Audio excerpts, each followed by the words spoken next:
नमस्कार मित्रांनो, स्वागत आहे तुमचं नव्या व्हिडिओमध्ये.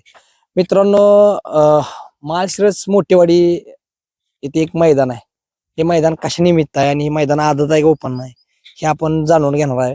आज ह्या मैदानाचा आढावा घेण्यासाठी आलोय. तर हे मैदान कशा निमित्त आहे? सिद्धनाथ देवाच्या यात्रेनिमित्त मोठेवाडी माळशिरस. माळशिरस तालुका.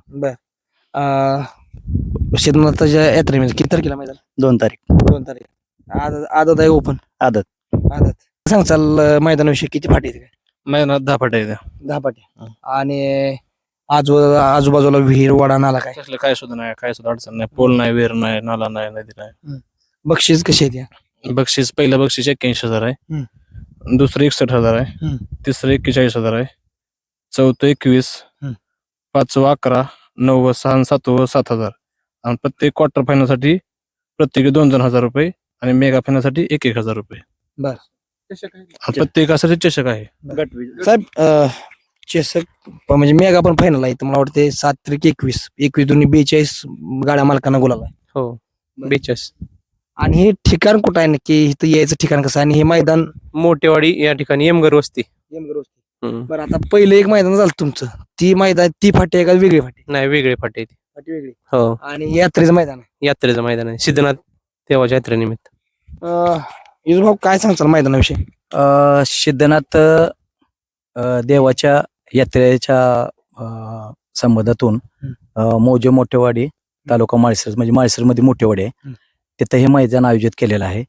श्रीनाथ केसरी पहिलं पर्व आहे. असेच हे सुंदर मैदान ग्रामस्थांनी आयोजित केलेलं आहे. हे मैदान अखिल भारतीय संघटनेच्या नियमानं होईल. मैदान हे आदतच आहेत. मैदान हे मोठेवाडी ते माळशिरस पिलीव रोड आहे, त्याच्यावर मोठेवाडी गावापासून 1-1.5 किलोमीटर अंतरावर त्यांनी लोकेशन वगैरे टाकतील. त्या पद्धतीनं अखिल भारतीय संघटनेच्या नियमानं 1 बैल 1 आदत असं मैदान आहे. बक्षीस आता तर ह्यांनी सांगितले आहेत. टोटल बक्षीस आहेत, क्वार्टर फायनलचे आहेत आणि मेगा फायनलचे आहेत. गट पासला बी ट्रॉफी आहेत. म्हणजे सुंदर आहेत. मैदान चांगल्या पद्धतीने आहे. गट पासला ट्रॉफी आहे आणि मेगा फायनलला 7 बक्षीस आहेत, क्वार्टर फायनलला 7 बक्षीस, फायनलला 7 बक्षीस. आणि म्हणजे थोडक्यात गुलाल 100% 42 लोकांना गुलाल भेटणार. हो. आणि झेंडा पंच वगैरे कोण आहे? पप्पू म्हणले म्हणले समालोचक संपत वाघमोडे आणि सुनील मोरे. आणि हे मैदान अखिल भारतीय नियमानुसार होणार. हे पहिलं मला वाटतं नवीनच मैदान आहे, ह्यांनी आता भरवले. परंतु तुमच्या म्हणजे अखिल भारतीय संघटनेच्या ताब्यात दिले सगळं मैदान?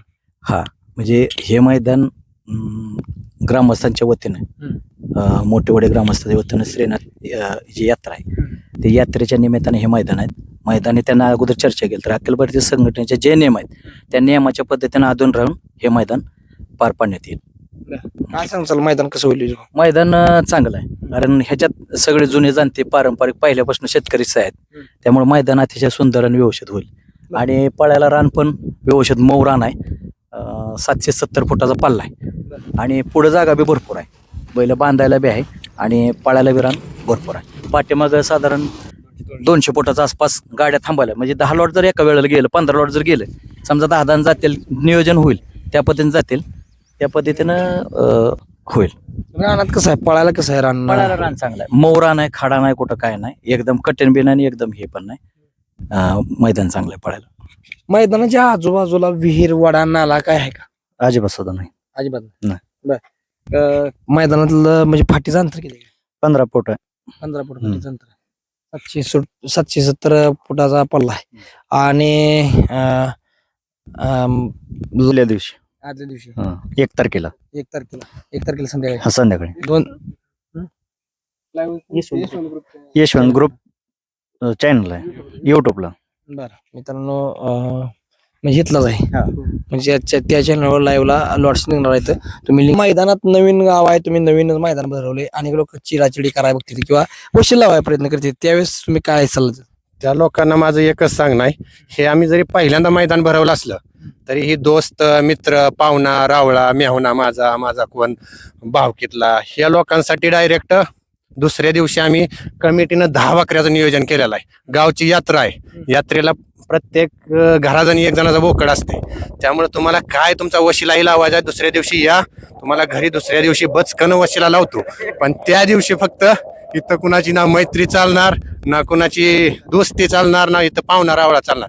त्यामुळे जे मैदान आहे ते मैदान काय असेल ते नियम आणि अटीप्रमाणेच होणार. नियम आणि अटीप्रमाणे त्यांचं म्हणणं आहे की यात्रेचं मैदान आहे मित्रांनो, आणि यात्रेच्या मैदानात त्यांनी पहिलं पर्व आहे एक प्रकारे, आणि हे पर्व कंटिन्यू चालत राहावं असं त्यांची इच्छा आहे.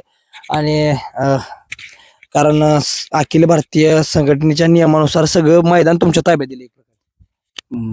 आता त्याने म्हणल्याप्रमाणे वसईला पार्सलीची चिटिंग आता तर सांगितलं, दुसऱ्या दिवशी या.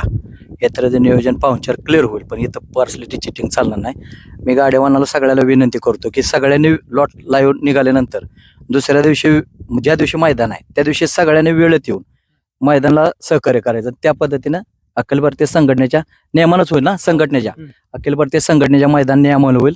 तरी गाड्यावानानं अजून कोणाची नोंद राहिली असेल तर वेळेत नोंद करून घेऊन संघटनेला आणि गावकऱ्यांना सहकार्य करून ताबडतोब नोंद करून घेणे आणि मैदानात 1 तारीख म्हणजे मला वाटते ऑनलाईन ट्रान्झॅक्शन बऱ्यापैकी होत नाही. तर ज्यांना गाड्या नोंद करायची होती त्यांनी आपल्या मित्राला किंवा नातेवाईकाला सांगून गाड्या नोंद करून घ्या, कारण एक तारखेला ऑनलाईन काही चालणार नाही. त्यामुळे तुमची गैरसोय होऊ नये यासाठी 31 तारखेलाच तुम्ही गाड्या नोंद करून घ्या. मित्रांनो, अनेक लोकांना सवय असते की बाबा तासभरापूर्वी पावती टाकायची, आता टाकू मग टाकू, परंतु 1 तारखेला तुम्ही पावती टाकायचा प्रयत्न करताल त्यावेळेस पेमेंट येणार नाही. पेमेंट आल्याशिवाय पावती टाकणार नाही ती. त्यामुळे तुम्ही 31 तारखेलाच म्हणजे उद्या, आज आणि उद्या नोंद करून घ्या. 1 तारखेला नोंद करायचं असाल तर नोंद होणार नाही. चला, धन्यवाद.